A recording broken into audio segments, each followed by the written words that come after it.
How long? Talon asked. Vero studied the numbers.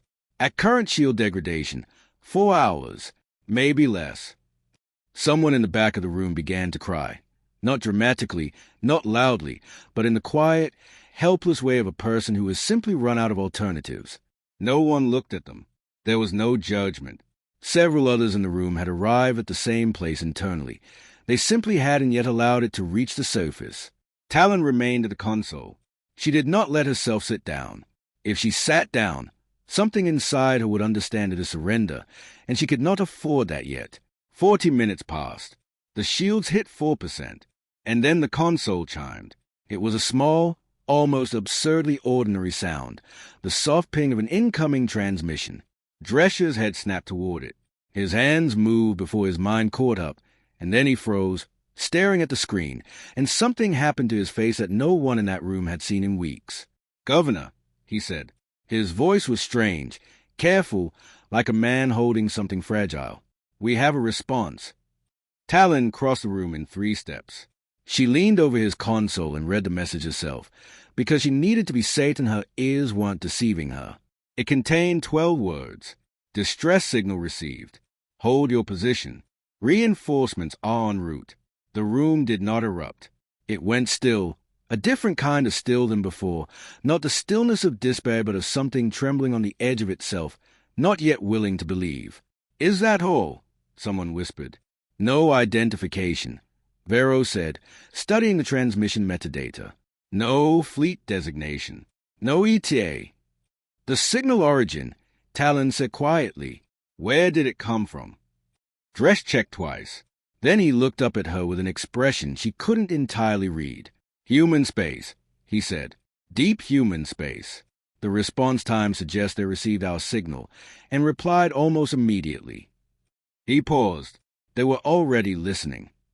Before anyone could process that, the proximity sensors screamed. Every display in the chamber flared simultaneously. The tactical grid went white with energy readings, massive, dense, impossibly concentrated, appearing at the far edge of the system. The Vreth fleet reacted instantly, ships pivoting, weapons charging, formations tightening in confusion and alarm. What arrived was not a fleet in any conventional sense. They came out of faster-than-light travel not in a scattered emergence, as most fleets did, but in a single coordinated wave, precisely spaced, perfectly ordered, like something that had practiced a maneuver until it became instinct. The ships themselves were enormous, with design language utterly unlike anything in the Galactic Standard Registry. They were not elegant in the way that Council vessels were elegant, with their swept lines and ceremonial proportions. They were substantial, heavily armored, with deep-set weapon systems that sat behind layers of ablative plating and energy baffling. They looked, Talon thought, like something built by a species that had learned the hard way that beauty was secondary to survival.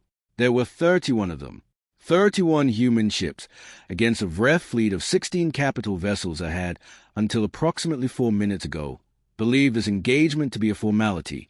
"They are not moving toward the enemy," Vero said, watching the display with narrowed eyes. "They are moving toward us." He was right. The human fleet swept into Coral's orbital space with calm, deliberate precision, arranging themselves in an overlapping defensive geometry around the planet. And then, impossibly, magnificently, new energy readings bloomed across the tactical display. Defensive grids, energy barriers, projecting outward from the human ships and enveloping Corals like cupped hands around a flame. The first Vreth volley came seconds later, a coordinated barrage that would have shattered whatever remained of the planetary shields and opened the city to orbital bombardment. It never reached the surface. The energy barriers absorbed it completely. Not deflected, absorbed. The displays showed the human shield systems registering the incoming energy, analyzing its frequency, adapting in real time, and redistributing the absorbed power back into the grid. The attack had not only failed, it had made the defenses stronger. In the command chamber, someone laughed, a short, involuntary sound of pure disbelief, and then immediately covered their mouth. A new transmission opened. The voice was calm, even, and carried a particular quality of someone who was not performing composure, but simply possessed it. "This is Commander Ren Hayes of the United Human Fleet. Corals, your distress signal has been received and verified. Please confirm the presence and approximate number of civilians in protected zones. Talon stepped forward and activated the response channel. Her own voice surprised her, steadier than she expected. Confirmed, approximately 4 million civilians remain on planet. Evacuation infrastructure was destroyed in the first wave of attacks. They are sheltered but not mobile. A brief pause. Understood, Governor. Civilian protection is now our primary operational objective. We will establish a secure perimeter. Please ask your people to remain in shelter positions until we advise otherwise. The Vreth commander's voice cut across every open channel, arrogant, contemptuous, brittle with a particular anger of someone who had expected an easy day. Humans, you have arrived too late to matter and too few to survive. Withdraw immediately, or we will destroy you along with this worthless world. Commander Hayes' response came without hesitation and without heat. It was, somehow, the most unsettling thing Talon had ever heard a military commander say. We did not come here to negotiate. The battle that followed would be studied in military academies across the galaxy for generations. It lasted, in total, approximately 90 minutes.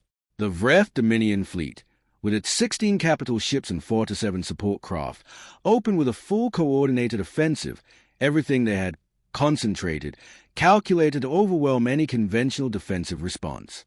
It was a kind of attack that had ended other engagements in minutes, the kind that left debris fields visible from neighboring systems. The human fleet did not flinch. Their shields processed the onslaught with what could only be described as methodical patience. Energy readings spiked and redistributed. Adaptive algorithms that no galactic power had encountered before ran calculations at speeds that the Vreth targeting systems couldn't track. Every time the enemy adjusted their weapon frequencies to probe for weaknesses, the human shield adjusted first, learning, evolving, becoming precisely what they needed to be to turn each new attack into wasted energy. But it was a human offensive posture that truly defied understanding. They did not strike back in kind. They did not attempt to destroy the Vreth fleet. Instead, small craft, feist, extraordinarily maneuverable, built for surgical precision rather than brute force, slipped through the chaos of the Vreth formation with an almost contemptuous ease. They did not target crew compartments or life support systems. They went for engines, weapon emplacements, communication relays, command data links. One by one, Vreth ships began to lose capability. First their weapons, then their propulsion, then their ability to coordinate with each other. They are not destroying them. A Vreth officer's panicked voice leaked across an unsecured channel. They are dismantling them. On Corals, the people who had been praying in underground shelters began to hear something they hadn't heard in weeks. Silence from above. The weapons fire that had become a constant percussion of their lives simply stopped. In the command chamber, Vero stood with his arms at his sides, watching the tactical display with an expression that had moved beyond surprise into something more complex. In 30 years of military service, he said quietly, to no one in particular, I have never seen anything like this. Governor Talon said nothing. She was watching Commander Hayes on the communications feed. His posture, his expression, the way he moved through his bridge as if the battle around him were a problem he had already solved. There was no triumphalism in him, no aggression. He looked, she thought, like a surgeon, focused, purposeful, committed to an outcome that had nothing to do with glory. The Vreth flagship attempted to break formation and retreat. A human cruiser, vast, unhurried, moving with the quiet authority of something that understood its own mass, positioned itself directly in the flagship's path. A single transmission broadcast on all frequencies. Stand down. This engagement is concluded. The Vreth commander's response was rage, a volley of fire directly at the human cruiser at point-blank range. It was the last significant act of the battle. The human weapons that activated in response were, by every measurement, extraordinarily restrained. One targeted strike, precise as a scalpel. The Vreth flagship propulsion core went dark, its weapons offline, its command systems locked, the ship drifting, intact, crew unharmed. In the silence that followed, the remaining Vreth vessels powered down their weapons. One by one, slowly, like a sentence coming to an end. The people of Vreth emerged from their shelters the way people always emerge from impossible things, cautiously at first, then all at once. They looked up at a sky that, for the first time in months, contained no threat. The Vreth ships drifted, dark and powerless. The human fleet held position in stable orbit, enormous and still. The defensive energy grid around the planet hummed steadily, a sound so constant and reassuring that several people later said they found it difficult to sleep without it. But what happened next was what no one had predicted. The Vreth had expected death. They had prepared for destruction, made their private peace with the mathematics of combat. They had lost, they would be destroyed. This was how wars ended. Every civilization they had ever encountered operated on this logic. Strength was the only currency that mattered.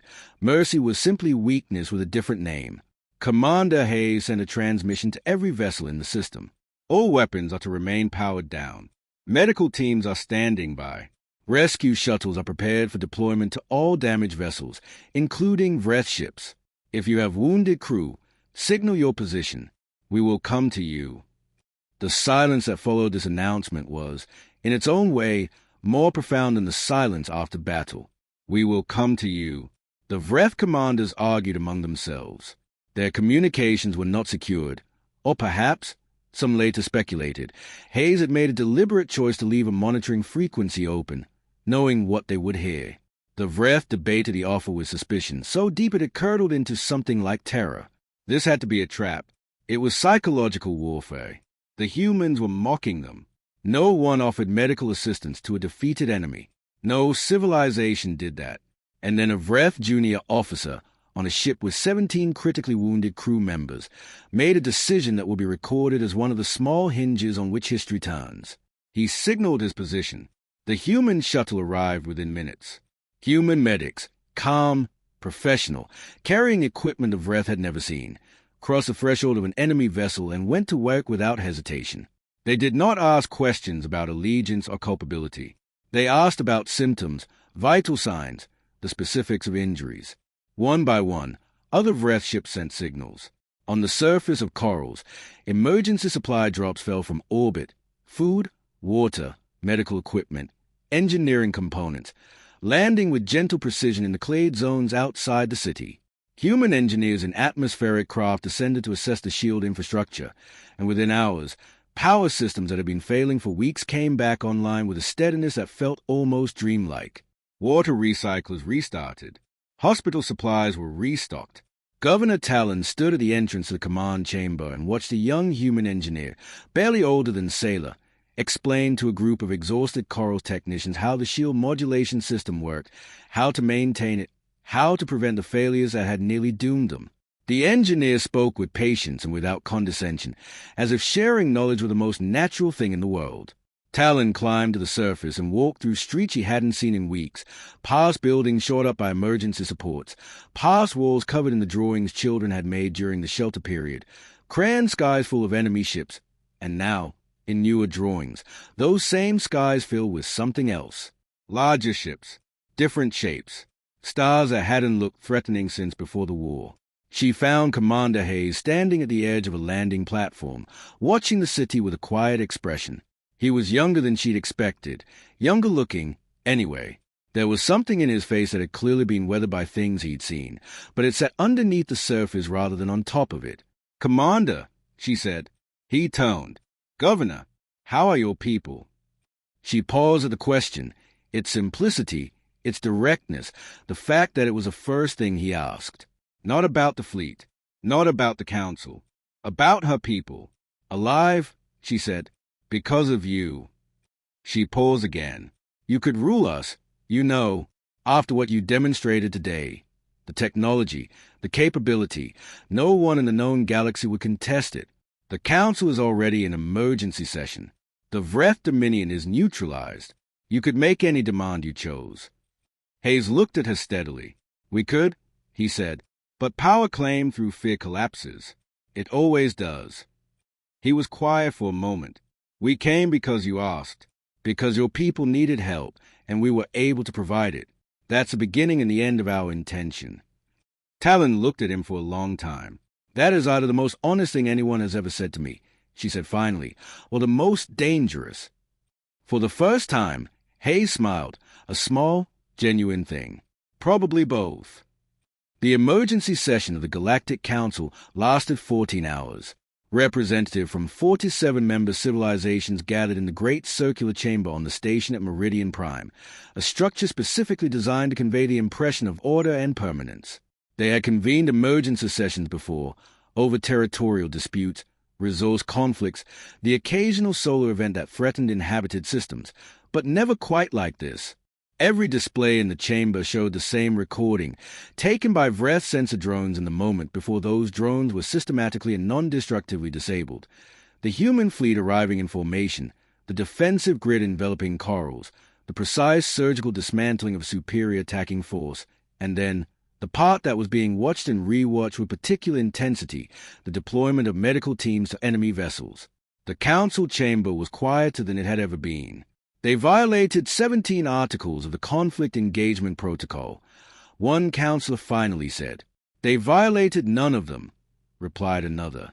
Those articles govern the conduct of council member states. Humanity is not a member state. That has historically been a point in our favor. It may no longer be. The data stream continued to arrive. Human fleet had claimed no territory, had requested no payment, had made no political demands, had repaired the infrastructure of a world they had no connection to and were now preparing to depart, leaving behind a self-sustaining defensive system, stockpiles of supplies, and a team of engineers who had volunteered to remain on Coral for 6 months to complete restoration work. A counselor from the Pellet Confederation, a world that had, 3 weeks ago, voted to classify corals as a non-priority region, spoke carefully. What is their strategic objective? Every action implies one. They say they respond to distress calls, said the council secretary. And from what we can verify, that is precisely what they do. That cannot be the complete answer. And yet, on Corals, Governor Talon stood beside Commander Hayes as his crew prepared to return to their ships. She felt the impending departure like a physical thing, the subtraction of something she hadn't known she needed until she had it. Remember what it felt like to be heard, Hayes told her, when she asked how Corals could repay the debt. He met her eyes without ceremony or performance. When you encounter a world that has been left behind by the galaxy, and you will, because the galaxy leaves worlds behind constantly, remember this feeling and do the same. The human fleet departed in the same manner it had arrived, in perfect formation, calm and unhurried, as if they had simply been present for as long as was needed and no longer. They left behind a Corals that was damaged but functional, its people shaken but alive, its sky cleared of enemies. They left behind something else. 2. The first new distress call arrived 17 days after the Battle of Corals. It came from a colony called Seraph, on the outer edge of the Pallid Reach, a territory so remote that most council navigational databases had it listed under a classification that roughly translated to not applicable. Seraph had been in economic collapse for 3 years, its request for aid consistently deprioritized by the regional authority structure. When a mining dispute escalated into organized violence, the colony's governing council had reached out to 9 different official bodies. They received 8 non-responses and 1 acknowledgement with no follow-up. On the 19th day, they sent a signal on the ancient frequency, the one marked with warnings, the one aimed at human space. The reply took 4 hours. Distress signal received. Hold your position. Reinforcements en route. Then came the others. A world called Thes, whose agricultural systems had collapsed after a trade embargo imposed by a neighboring power with better council connections. A station at the junction of 3 shipping lanes that had been subjected to systematic piracy for 2 years while the council discussed jurisdictional frameworks. A moon with 11,000 inhabitants who had contracted a disease that had a known cure, a cure that required medical equipment the moon couldn't afford, and that neighboring systems declined to share. Each signal went to human space. Each received the same quiet reply. Each was followed, in due course, by the arrival of human ships carrying exactly what was needed and demanding nothing in return. The Galactic Council's emergency sessions began happening weekly. We are losing relevance, a senior counselor said plainly, during a session that was leaked, accidentally, or perhaps not, to the galactic press networks. Not through military defeat, through inadequacy. Some council members proposed new regulations governing the ancient frequency. The regulations were drafted, debated, revised, and never enacted, because several member worlds quietly indicated that they were not willing to close the only channel that had ever reliably produced results. Some member worlds began quietly restructuring their own aid programs. Some did not, and found that their populations were paying attention in ways they hadn't anticipated. The Vreth Dominion, for its part, underwent an internal crisis that lasted nearly a year. Military commanders who had been the architects of the Coral's invasion found themselves facing an unexpected phenomenon. Their own junior officers, particularly those who had been on vessels treated by human medical teams, were asking uncomfortable questions about the purpose and justification of expansionist warfare. One Vreth general, in a document that was later published without his permission, wrote that the most destabilizing weapon humanity had deployed at Corals was not its shield technology or its precision strike systems, but the act of treating wounded enemies with the same care as allies. You cannot build an ideology of conquest, he wrote, on a foundation that has been shown to be unnecessary. Governor Talon, in the months following the battle, became something she had never expected to be, an advocate. She traveled to 17 systems, 9 of them outside Council space, and spoke about what she had witnessed. Not the battle, not the technology, the moment when the console chimed, and the 12 words appeared, and she understood that someone had been listening. She told audiences about the boy with the crayon drawing. She told them about the human engineer patiently explaining shield modulation to exhausted technicians who had no reason to trust anyone. She told them about Hayes' face, watching a city he'd never seen before come back to life, wearing the expression of someone quietly satisfied by the completion of a necessary task. She spoke at the Galactic Council, uninvited, in a session that had initially been closed to non-members. She stood at the center of the Great Chamber and spoke for 11 minutes without notes. "You asked what humanity wants," she said. "You spent months trying to understand their strategic objective, and you have arrived at the same confusion every time, because you are applying frameworks that do not fit." She paused. "I will tell you what I believe, having stood beside them and watched what they chose when they could have chosen anything else. They want a galaxy where no signal goes unanswered, where no world cries out into the dark and receives only silence, where the smallest, most forgotten, most inconvenient civilization can still reach out a hand and find another one reaching back." She paused again. The chamber was so quiet she could hear the ventilation system. "That is not a strategic objective," she said. "It is something far more difficult. It is a moral position. And the reason it unsettles you is not because you think it will fail. It is because you are beginning to suspect it might succeed." Historians would later argue about the precise moment when the galactic order shifted. Some placed it at the Battle of Corals itself. Others pointed to the Seraph response, or the Thess intervention, or the moment the Council enacted its first genuine reform in 60 years, a reform that established a rapid response aid framework explicitly modeled on the human approach in staff, initially by Council members who had been quietly consulting with human coordinators for months. Others pointed to a smaller moment. In the 4th year after Corals, a young communications officer on a Council patrol vessel detected a distress signal from a microcolony on the edge of charted space. Fewer than 300 people, on a world with no strategic value, no political connections, and no resources of interest to anyone. Under previous protocol, the signal would have been logged, forwarded to the appropriate administrative body, and ultimately deprioritized into non-existence. The officer, whose name was Sailor, formerly of the Coral Planetary Defense Communication Staff, did not forward the signal. She replied to it directly. "Distress signal received. Hold your position. Help is on the way." And then she made it true. This was a thing that humanity had introduced into the galaxy, not a technology, not a military doctrine, not a political framework. A practice. The practice of answering, of treating the cry of a stranger as sufficient reason to act, of understanding that a civilization which can hear suffering and chooses silence has already decided what it is, and that there is always time to decide differently. Commander Hayes, in a rare interview given years after Corals, was asked what he believed humanity's legacy in the wider galaxy would be. He thought about it for a long moment, long enough that the interviewer began to regret asking. "I hope," he said finally, "that we'll be remembered as the ones who made it harder to look away." He paused. "The universe is very large and very dark, and most of it is empty. But the parts that aren't empty, The parts with people in them, with children in cities and someone's grandmother keeping a garden in a dome on a cold moon somewhere. Those parts are worth crossing the dock for. Another pause. We just wanted the galaxy to remember that. Above corals, on a clear night, and there were many clear nights now, the shield stable, the sky peaceful, you could sometimes see the distant glimmer of ships passing through the outer system. Not enemy ships, not warships of any kind. Ships moving between worlds that had decided to pay attention to each other, carrying supplies and engineers and doctors and, occasionally, a communications officer named Sailor on her way to somewhere the galaxy had not yet bothered to find.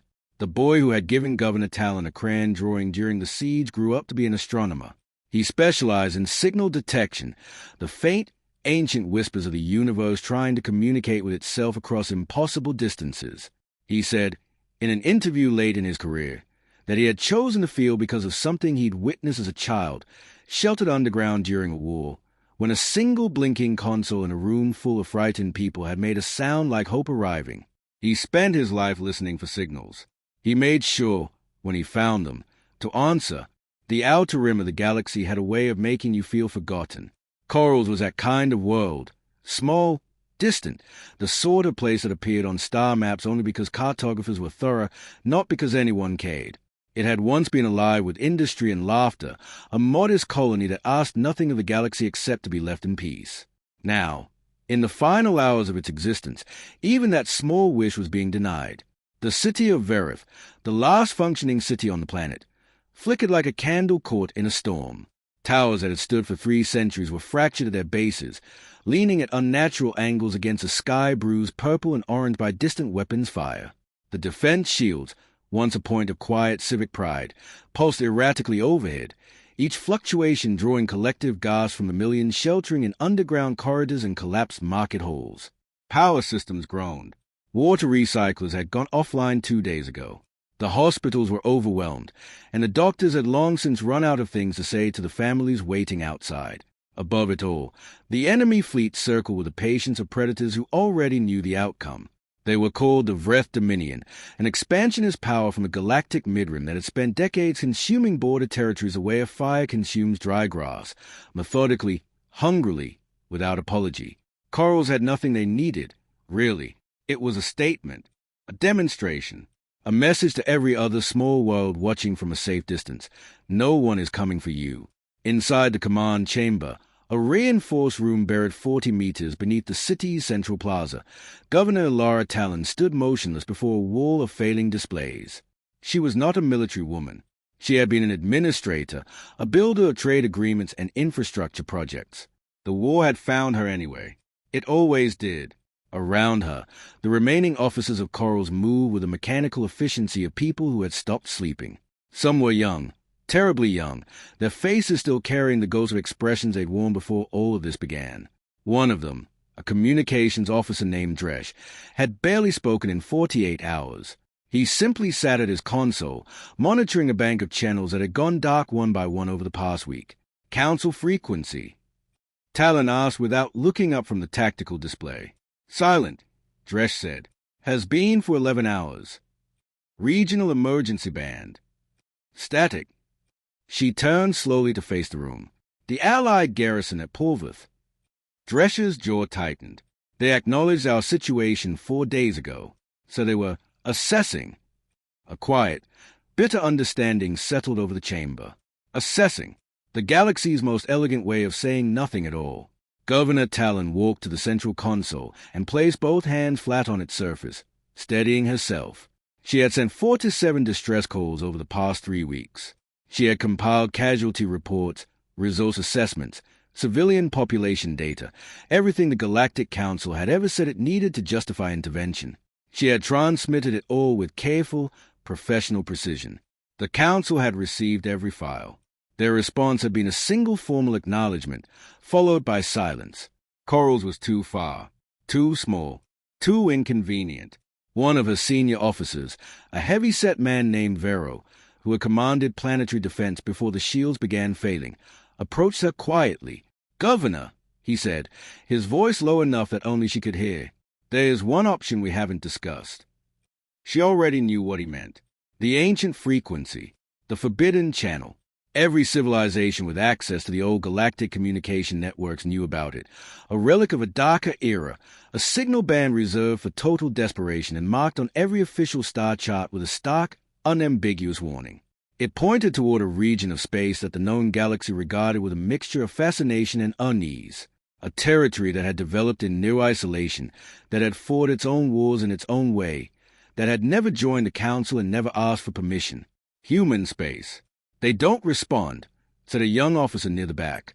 Her name was Sailor, and she had studied xenopolitical history before the invasion. "There are records of 17 signals sent to that frequency over the past 2 centuries. Not one was acknowledged." 18 signals, Vero corrected quietly, "and the records are incomplete." "Or they respond with weapons," Sailor added. "There are rumors." "There are always rumors," Talon said. She straightened and looked at the main tactical display. The Vreth fleet had moved again. 16 capital ships now held position at the outer edge of Coral's gravity well. The shield integrity gauge read 9%. The structural analysis of the city's primary load-bearing towers showed critical failure within 6 to 10 hours. She thought about the people in the corridors beneath her feet, a teacher she had met 2 weeks ago, still trying to conduct lessons for 30 children in a supply closet. An elderly couple who had walked to the evacuation center every morning for a week before the transport stopped coming. A small boy who had given her a drawing, crayon on the back of a rationing slip, of the sky before the warships came. She pressed a command. The ancient signal burst outward from Corals like a final breath, traveling at the speed of light through the indifferent dark. The minutes that followed were the longest of Elara Talon's life. The command chamber grew very quiet. Officers who had been moving with mechanical purpose gradually slowed and stopped, as if the act of waiting required all available energy. Some stood, some sat. Dresh kept his hands on his console, watching frequencies with the focused stillness of someone who had made a private bargain with fate. Enemy ships drew closer. The shield integrity dropped to 8%. 6. The tactical display showed Vreth troop carriers repositioning, their holds presumably full of soldiers waiting for the moment the shields failed entirely.